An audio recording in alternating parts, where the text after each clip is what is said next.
Welcome to the 517 In Your Business podcast. Here's your host, Mary Gaida. Today on 517 In Your Business, we're talking about making smart choices when we buy our cars and purchase our auto insurance that we are required to have, by the way. Today, we are lucky enough to be speaking with Steve Sinas, personal injury attorney and partner at Sinas Dramis law firm. Thanks for taking some time to teach us a few things today. It's great to be here. Thanks for having me. So, Steve, I think that when people look at auto insurance, it's just another monthly bill, it's another check, and we don't really pay enough attention. Why do you see this as something we need to know more about? And it's really a major financial decision. Well, as you said, we have to buy auto insurance. We need motor vehicles to get around in our society. And so we're all confronted with this issue of, okay, I need auto insurance. What do I need to buy? How much do I have to spend on it? And what does it really do for me?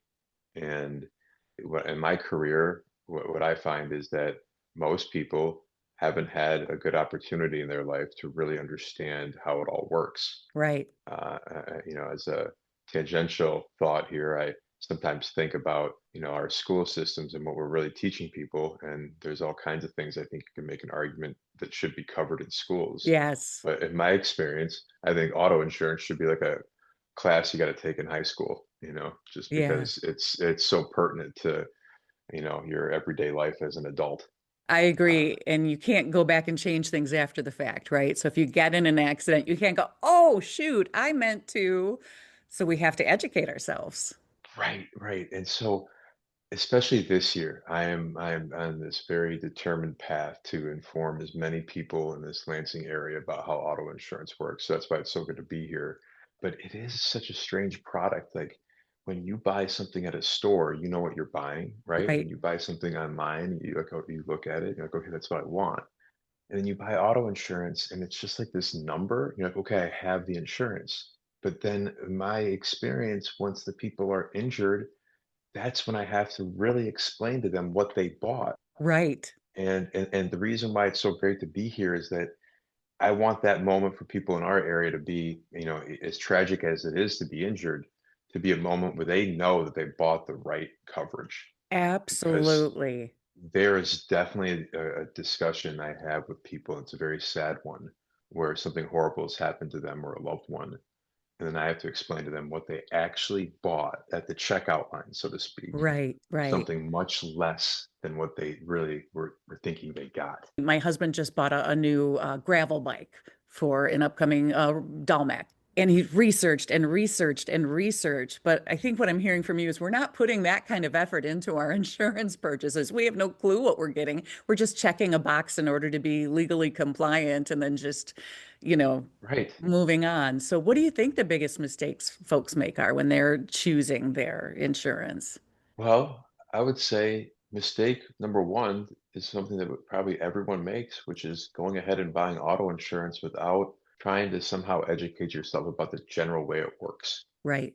If you pick up your declaration page, and if you're listening to this podcast right now, I would challenge you, so to speak, to go ahead and pick up your declaration page and ask yourself if you have a good general understanding about each line item on the declaration page.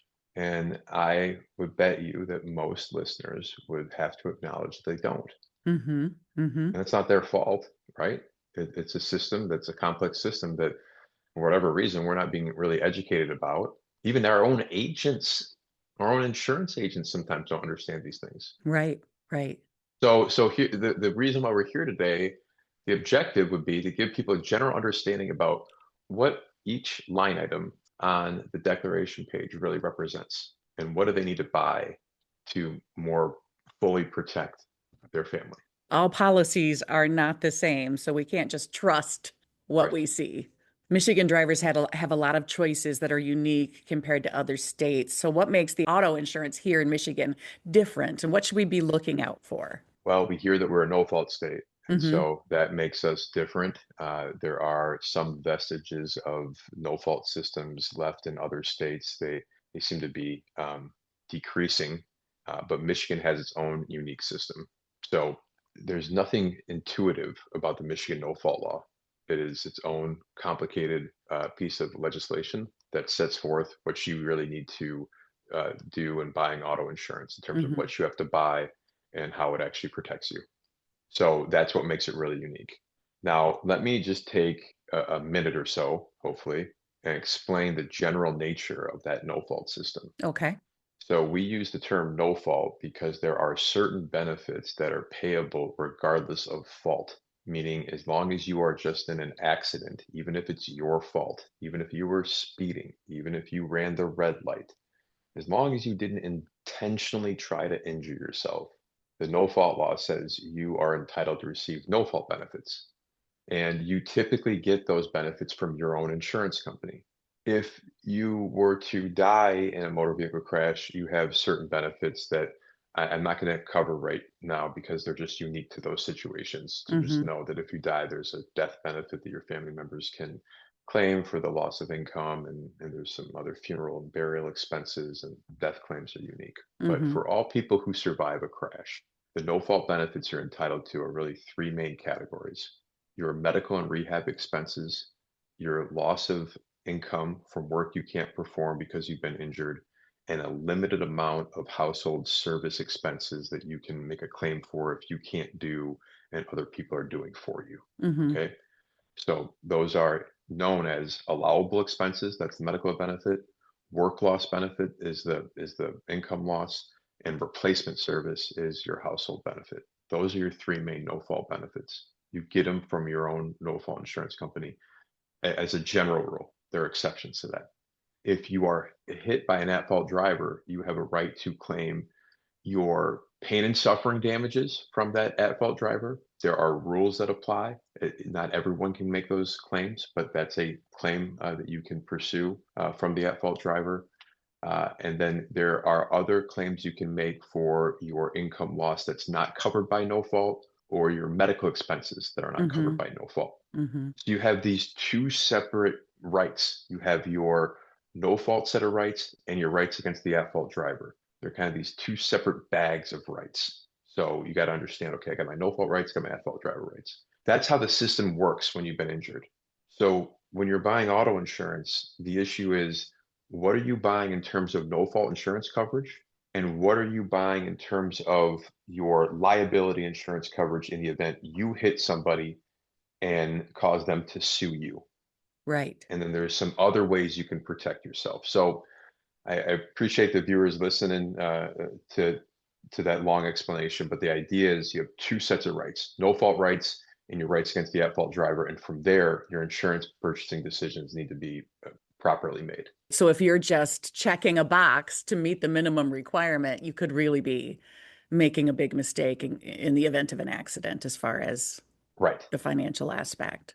Right. And the reason why we say it's a financial decision is that when you think about what you're doing and going and trying to earn money for your family, save money, have a financial plan. Of course, you buy health insurance so you don't go into medical debt in the event you are sick or somehow have some illness other than, outside the realm of a car accident. Right. But we have this auto insurance because you need it in the event that people bring claims against you, and there is this uniquely broad coverage that is available under the no fault system Hmm. to cover the unique needs of people who become seriously or catastrophically injured in a crash. And nobody wants to have that happen, obviously, and it is a shock to everyone that it happens to. But I can tell you that this unique law here in Michigan, if you buy the right form of no fault insurance coverage, can make that situation at least a lot more manageable than if you didn't have the coverage. I think people, unless they've been in an accident, even a minor one, and have seen the outcomes, have no clue how catastrophic it can be Yes, financially. right. And insurance is complicated. I sympathize with the public. We have a complicated system here in America.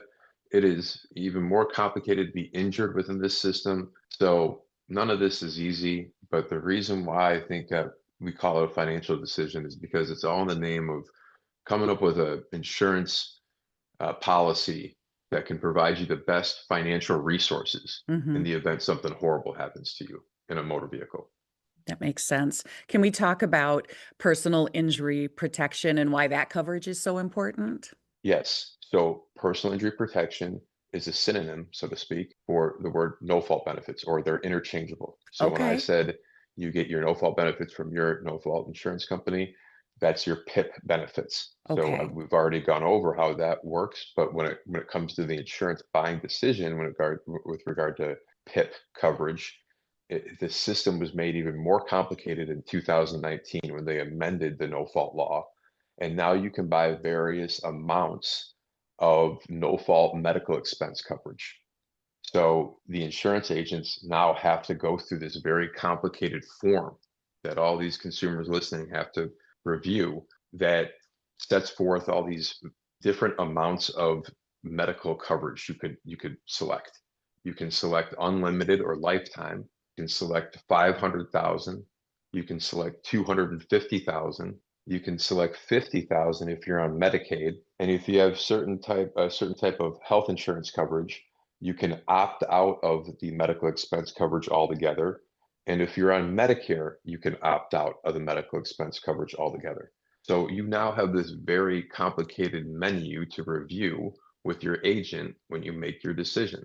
I can make it simple for the listeners. Okay. If you can find a way to afford the unlimited lifetime medical expense coverage, that is the best way to protect your family in the event you're ever seriously or catastrophically injured in a motor vehicle crash. Hmm. There's all these other options. They're supposed to save you money. Whether they do is really questionable at this point. But what you get is definitely less than what you would get through the lifetime unlimited option. Right. So opting out is a pretty big risk. It is a huge risk. I don't have enough time right now to go through all the risks, Hmm. but I can simplify it, I think, for the listeners by just focusing on the fact that lifetime unlimited coverage is more like full coverage. Anything else is less than full. Right. Now, I say that with an asterisk because even lifetime unlimited coverage has its limitations, so it's maybe not full. But if you're trying to buy the fullest option, that's definitely the fullest option you can buy, and the rest are a lot less than full. Hmm. Hmm. So what do you say to someone who says, yeah, Steve, well, I work 3 miles away and I have no life. I barely drive. So that's not for me. I say I totally understand how that works for thousands of people in Michigan, and I am Hmm. not trying to say that it's easy for people to spend more money than, what they already have to spend on auto insurance. I'm just trying to educate the listeners that when you make that choice, you're getting less. Yeah. Is the fact true that most auto accidents happen within a pretty close radius to the home? Yes, and the thing is that auto accidents happen in the most unexpected ways, and, Yes. and so that's the issue. And so when you buy auto insurance and you buy that lifetime unlimited coverage, you're buying you and your family a right that actually applies even when you're not using your own vehicles, by the way. That's the other thing that's unique about this system. The coverage actually follows you essentially. So this no fault coverage will cover you when you're in the road up north at a campground and somebody hits you, Hmm. or you're Hmm. riding your bike and somebody hits you.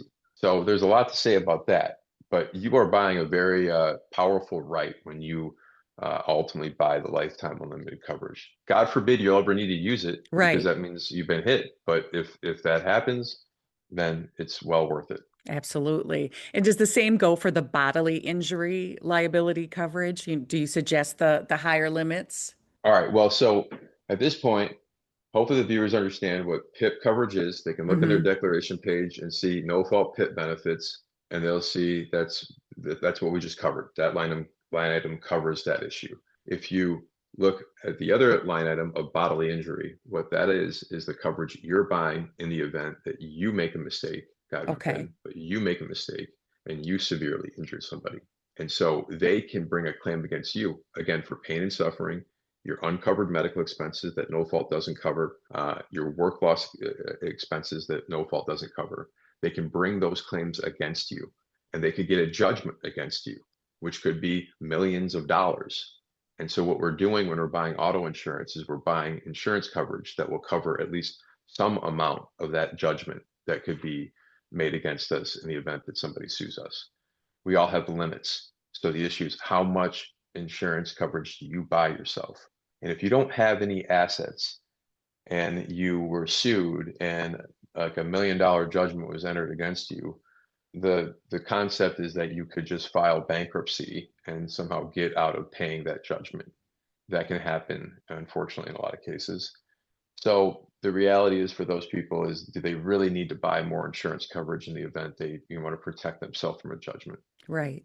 And the reality is some people say, hey, it's not worth it to me. I'm just going to buy that amount. But what you're doing is you're limiting the amount of money that the injured person who is hurt by your negligence has to recover against you. Mm-hmm. And you're potentially exposing yourself to that financial risk. So anybody who really wants to protect their assets needs to buy more liability insurance coverage. And it doesn't cost that much more to go up. The minimum, the default minimum is actually $250,000. But if you want to go down to 50, you can if you sign this form that your agent gives you. Right. And it's a waiver form where you're saying, okay, I know all the risks. I want to go less than 250. And so if you want to do that, that's how the process now works under this complicated system we have. But with regard to the limits, you can go all the way up to, you can go $500,000 with most insurance companies.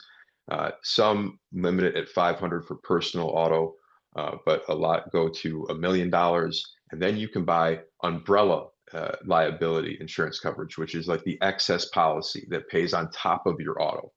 So if you have significant assets and or you want to be fully covered so nobody could really go after you, Mm-hmm. you should increase your bodily injury limits all the way to the max that your company allows, and even consider buying an umbrella liability insurance policy. Yeah, I think it pays to be really smart about this. Let's talk about uninsured and underinsured motorist coverage. It sounds kind of technical. Why should we care about that? All right. So at this point in the podcast, we've covered PIP, we've covered bodily injury.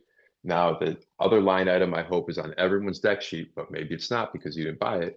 But I hope it's on everyone's deck sheet. It says uninsured/underinsured, and then it might use the acronym UM/UIM. Okay. Okay. You don't have to buy it. It's something that you can choose to buy. Most agents offer it. Everybody should buy it though. And what it is coverage you're buying, you and your family, in the event that you're hurt by someone else's negligence, but they don't have insurance or Ah, they don't have enough insurance to cover your damages.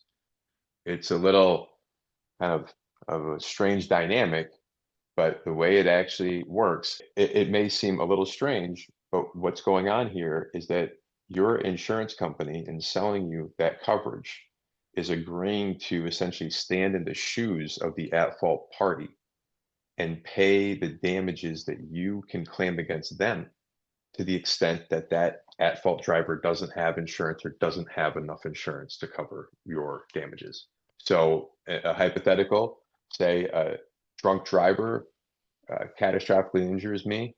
I find out that not only was that driver drunk, but he didn't have insurance. That's an uninsured motorist claim. I notify my insurance company of my injuries, my claims against the drunk driver who didn't have insurance. And I say he didn't have insurance. I'm now going to make my claim through you because I bought uninsured coverage through you. If it's underinsured, it means that the drunk driver had some coverage, but it wasn't enough to cover my claim. So let's say he had that $50,000 minimum liability policy. I would recover the $50,000 of liability insurance coverage, and then I'd turn to my insurance company and say, now you pay me the rest on my underinsured motorist coverage. wow. That is something I've never thought about. And I'm so glad you're bringing it to everyone's attention. We don't pay enough attention, do we, to the facts when we're looking into this? Everybody listening to this, check your deck sheet, make sure you have uninsured, underinsured motorist coverage, and then call your agent and try to increase it to the maximum amount. You're not going to pay that much more, and it's the best way to protect you because there, unfortunately, are a lot of uninsured or underinsured drivers out there. And unfortunately, a lot of them aren't driving that safely. And so it is the best way you can proactively protect your family from all that. So is it true that many of these serious injury cases involve drivers with very minimal coverage? Yes. Yes, and it's a very sad moment when people come in and they're just trying to get by in this world. They didn't have enough money to, buy the best coverage, or they weren't told about the things I'm trying to talk about today and Right. see the wisdom in buying that coverage because yes, they are living paycheck to paycheck. But lo and behold, they're driving to work one day and some jerk who doesn't have insurance and is driving like a jerk hits them, permanently injures them, and then they're asking, okay, well, I hear about, I see the billboards, I see the commercials, lawsuits, aren't they something that everybody can recover all this money from? Mm-hmm. And the sad reality is that if there's not insurance coverage, there's not really much to recover. And Wow. so by buying that coverage, you're at least creating that pot of money to be there, no matter how badly, of the situation you find yourself in with an uninsured or underinsured driver. So how should we think about collision coverage and deductibles? So you should think about it with the first point being that Michigan has a strange way that they deal with these claims, and it does not make much sense to people. It seems almost unfair, but it is what it is, they say. Mm-hmm. And the way it works with our no fault law and the way it all is set up in terms of how we can make claims from other drivers, you really need to look at it like you have to buy your own collision coverage if you want to make sure your vehicle is covered. And that includes situations where you're hit by an at-fault driver. Because basically what the law says is that if you don't have collision coverage, the most you can get from the at-fault driver is $3,000. So if you have a vehicle that's worth anything, and something serious happens to it in a crash, it's going to be a whole lot more than $3,000. So the only way you can really fully protect yourself is just by buying collision coverage. I know people have to go without it, but just know that means your vehicle is very susceptible to, obviously any vehicle is susceptible to harm on the roadway, but that means your vehicle may never return to you in the event that a crash occurs because you're not going to have enough money to repair it. Right. And does the same go for comprehensive coverage? Yes, and the difference is how much you ultimately have to pay in the deductible and how it works in terms of, the way in which your fault plays into how much you actually are paying to your own insurance company. So you should get full comprehensive collision coverage. I am hearing you. So we need to start paying attention. We need to listen as we wrap up this podcast. How often should people review their policy? What questions should we ask our insurance agent? Hopefully, this episode will allow you to better understand your deck sheet. As we talked about at the beginning, you should always look at your deck sheet when it comes to you upon renewal. Make sure your coverages haven't been changed and make sure you understand what it really is saying. And if you ever have questions, you should ask your agent to explain it. And you should look at the limits that's on the deck sheet and ask yourself every time you renew, do you want to go higher? Should you go higher? If you're already at the max, then then you've done what you can do. But always ask yourself, do I understand what I'm buying? Is it enough? Should I buy more to better protect my family? Hmm. And I'm imagining better coverage doesn't always mean higher premiums. Well, you have to shop around. That's another, I can go on and on about this, but there's a, it's definitely true that if you go and shop around, you will probably pay less from the insurance company you are thinking about transferring to Mm. because they will know how much they'll ask you how much you're charging, and they will offer you something less to get you as a customer, especially if you've been a long-term customer of an insurance company because they see you as a good customer. So shopping around never hurts. You got to make sure that you're, not just shopping around to get a lower price, but also that the company you're buying your policy from is known to be a decent company Right. because there are varying degrees of how companies treat people. I see that day in, day out. So don't think that all companies are the same. Research what people say about, your options, but shopping around can save you money. And yes, if your agent works with you and makes sure that, the concerns are being taken into account It's not necessarily that your coverage is going to go up, but you need to understand that in order to get better coverage than what you already have, that's going to cause your coverage to go up because you're getting something that's better.